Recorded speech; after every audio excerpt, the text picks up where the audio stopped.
አቤት ቀስ እያልሽ ጠጪ። አባትሽ የለም እንዴ? አባቴ ምን አገባው? ዘበኛው አይቶናል እኮ ስገባ። ስም ብለህ ጠጣ፣ ካልሆነ ግን አስወጣለሁ።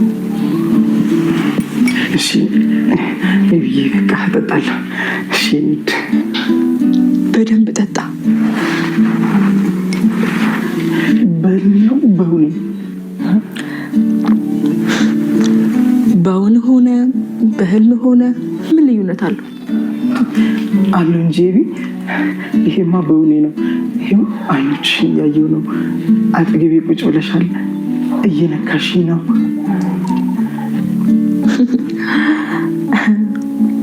አሁን የምትኖረው ህይወት ህልም ቢሆን ምን ማረጋገጫ አለ? አንድ ቀን ከእንቅልፍ ስትነቃ እየኖርኩ ያለው ነገር ህልም ሊሆን ይችላል። አልገባኝም። ልጠጣ? በደንብ ጠጣ።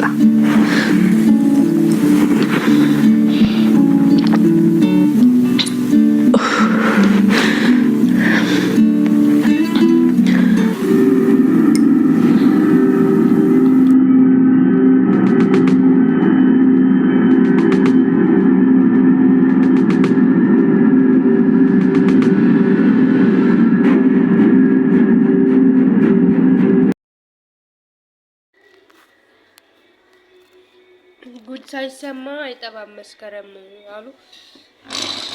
ከባድ ጥንቆላ ብላ ሂዳ ብር ልትከፍል የነበረች ልጅ ከዛ ምን ተብላ ብትመለስ ጥሩ ነው? ውለጅልኝና እውነቱን እነግርሻለሁ። ምን አይነት ሂደት ነው? እኔ ግን ፈርቼ ነበር ማለት ይላል አላስተማሪ የሆነ ነገር ይለቀቃል ነው ላይክ እናውቃለን። ግን በቃ እንደዛ ብለው የማይሆን ነገር ተናግረው ልጅቷን ቤት እንድታፈራርስ ታድርጋት ትሆናለች ብዬ ነበረ።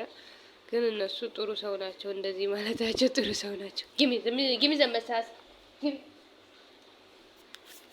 እና ጥሩ ሰው ናቸው።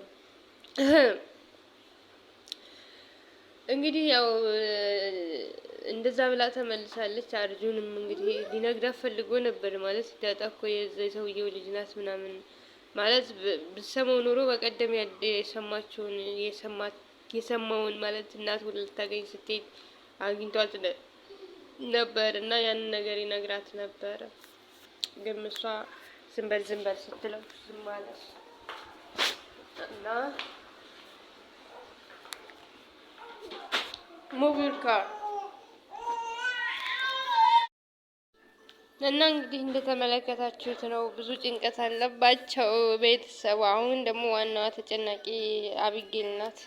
እቺ እንግዲህ ለመሄጃ ጊዜ ቀን ደርሷል። ከጠንቋይ ቤት እንደተመለሰች በጣም ተክዛ ነበር። የመሄጃ ጊዜ ደርሷል፣ ምንም ግን አላስተካከልኩም፣ ይሄንን ቤት አስተካክዬ መሄድ ነው የምፈልገው ብላ ለማርታ ነግራታለች ማለት ነው። ማርታ ደግሞ አንቺ የምታስተካክል ቤት የለኝም፣ ሲጀመር የተበላሸ ቤትም የላትም፣ ሲቀጥል ደግሞ አንቺ የምታስተካክል ቤት የለኝም ብላታለች ማለት ነው። አንቺ ንቂ፣ ሁሉ ጊዜ እንትን አትይ፣ እንዳጣን ንጥራትና አባትና እናቷን ትናገር። አባትና እናቷ ከየት እንደሆነ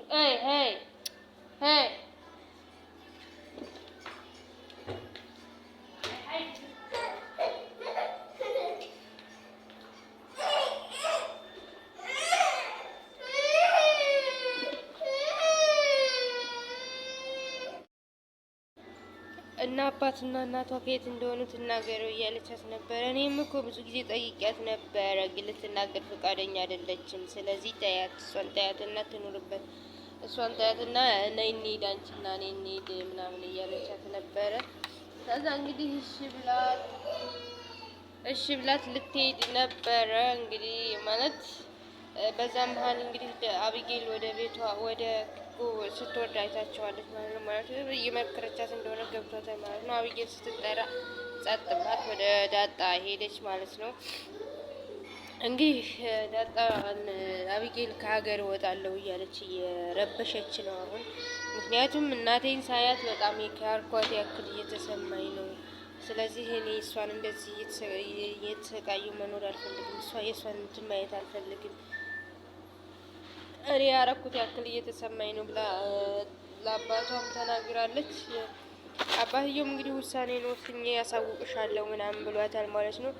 ያው ውሳኔው ከእናቷ ጋር እንነጋገር ነው የሚለው። እናቷ ደግሞ የምትሄድበት ምንም አይነት ምክንያት ስለሌለ እኔን ለማንጥላኝ ነው የምትሄደው፣ የወላድ መሀል ሊሆን ነው ወይ ምናምን ብላ ነግራት አለች። እንግዲህ ከዛም ብትሄድ የምታመልጥ አይመስልም ማለት ጭንቀት አይለቅም። ናታንንም በቦታ በመልቀቅ የምትረሳው አይነት መስሏት ነው እንጂ አትረሳውም። ናታን ቦታ በመልቀቅ አትረሳውም።